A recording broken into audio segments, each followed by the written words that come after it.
ما بقتش عيشة.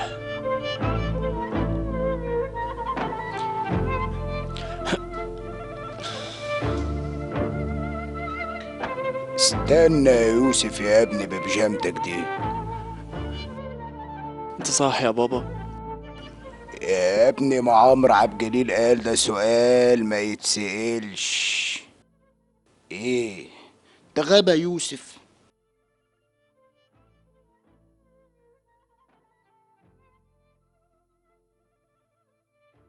مالك يا ابني؟ في ايه؟ خير يا بابا. خير يعني. بصراحة كده كان في حاجة كده عايز اقولها لك. حاجة ايه يا يوسف؟ تعالى يا ابني تعالى. ترزع. حاجة ايه بقى اللي قلقاك قوي بالشكل ده؟ آه، حران يا بابا. حران وعرقان ومش قادر استحمل ساعات. ايه؟ حران اكتر مني انا؟ مع ان انت يا بابا عرقان من سنين. بس انا اذا كنت عرقان من سنين بعرف برضه انام وارتاح، ما بقعدش شهر كده وانكت والنوم يخاصم عينيا، لاني متاكد اني مسير انشف. عملت ايه يا يوسف؟ اكيد عملت حاجه غلط. لا لا لا لا يا بابا، مش لدرجة الغلط. مفيش غلط ولا حاجة. يعني كل الحكاية ان انا عديت على منعم وخدته ورحنا سلامه اه. بتاع التكييفات. ايوه. سألت عن النظام ودفعت الفلوس وبكرة هيجوا يركبوا التكييف. من ورايا؟ وجبت الفلوس منين؟ حوشتها. اه.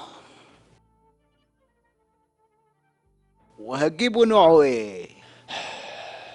هتجيبوا شباك؟ لا اسبليت؟ لا. لا جيبوا مركزي عشان تهوي الحارة كلها والناس تفخد وابوك يكوع فلوس. يا بابا ما ترد يا سيوسف، حسيت ايه ما خربت بيت ابوك؟ بصراحة حسيت ان ابويا هيوافق. يوافق؟ ده انت بهدلته. طب ياض يا حيلة، لما تروح تجيب التكييف وتركبه وينقط مية، هتلم المية؟ هتجيب جردل؟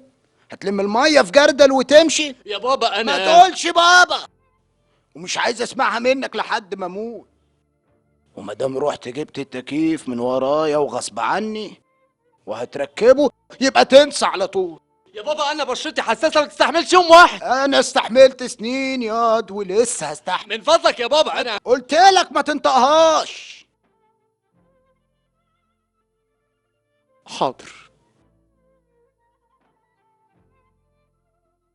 رايح فين؟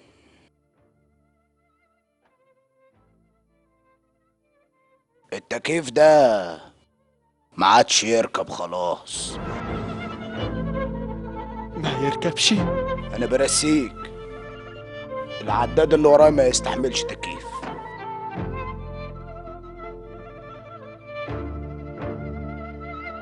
بس يكون في علمك اللي هيقعد هنا ملزوم يستحمل الحر والضيق، وانت بشرتك حساسة، انت شفايفك سلخت من شنبك.